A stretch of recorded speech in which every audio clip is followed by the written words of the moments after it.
Hello once again, sports fans. Are you ready for some football? Or at least fantasy football, which sadly is the football equivalent of Dungeons and Dragons? Due to the overwhelming popularity of our season previews, the network has decided to expand our show to a weekly format that will focus on the Lazy Bastards Fantasy Football League. I'm your host Dingo Baldwin, and with me is the highly controversial Brandon Clements. Brandon, it seems your wardrobe has taken a turn for the worse. That is your opinion, but to be honest I can't take your criticism anymore. I'm not fucking Aladdin. Do I make myself clear? How on God's green earth did you think taping the show in your underwear would improve the situation? I'm not known for thinking about the long-term results of my rash actions. In hindsight, this could have been a mistake. This could have been a mistake? I can assure you Aladdin and McLovin jokes are much better than the insults regarding your tiny penis that I will hurl at you going forward. God please kill me, or find someone else for this asshole to pick on. You are in luck, my friend. We are proud to take an in-depth look at owner Dan Prasad this week. As many of you know, Dan is the only foreign-born league owner, and he hails from the Great White North, aka Canada, aka birthplace of Justin Bieber, aka America's hat.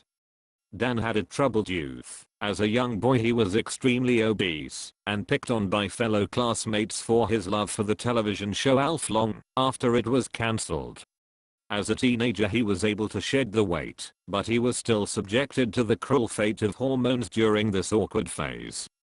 Today he is a handsome and successful businessman that proudly stands at 4'8", no taller than your average pony. Hey guys. Thanks for having me on the show. It's about time I am taken seriously. I am glad to share my deep understanding of football and how to dominate the fantasy football landscape. Great to see you, Daniel. You grew up in Calgary and were a huge fan of the CFL growing up, right? Absolutely. I love the Calgary Stampeders. Our arch rivals were the Ottawa Rough Riders. Legendary games between those two teams taught me the competitive fire that drives me today. Hold on a second. I thought the Rough Riders were from Saskatchewan? Oh yeah. Their team is called the Rough Riders too. Dear Lord, aren't there only 8 teams in the CFL?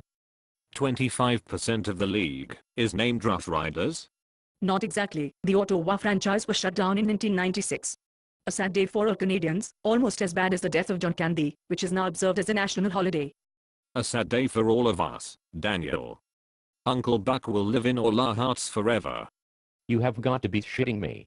A national holiday for the guy that played barf in Spaceballs? Brandon, don't you ever say a bad word about John Candy again, or I will snap your neck like a twig. That's all we have time for today, loyal viewers. Stay tuned for next week's program, when we speak with our guest, famed actor, shoe salesman, hamburger cook, and league owner, Joe Alfady.